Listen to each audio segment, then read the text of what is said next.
All right, Chris, what do you think is the solution to global warming?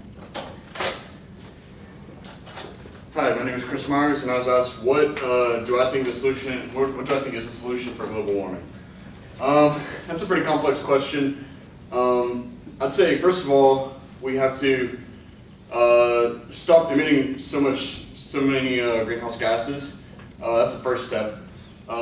So things like renewable energy, solar power, wind power, wave power, stuff like that are all increasingly viable solutions for, or increasingly viable ways for us to gain or get a larger and larger percentage of our energy requirements every year.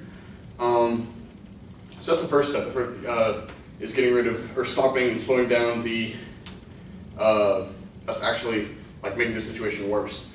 Our next step, I think, is to try to sequester carbon from the atmosphere. A lot of CO2 that's already in the atmosphere can be sequestered down into oceans using things like iron dumping in the oceans, which causes algal blooms that'll absorb CO2 and sequester it down near the bottom of the ocean.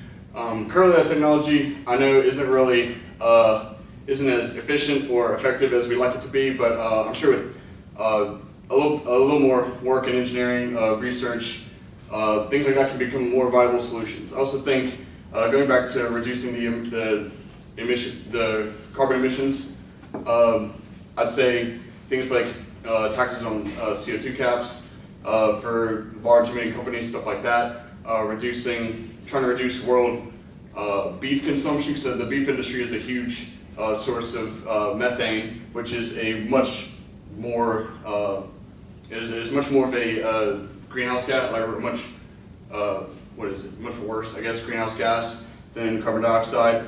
So really, the meat industry is causing a lot of, or the beef industry in particular is causing a lot of a disproportionate amount of the problems associated with global warming. So in conclusion, I'd say that we need to first begin by reducing our greenhouse gas emissions, and then by reducing the gas emissions that are already in the atmosphere.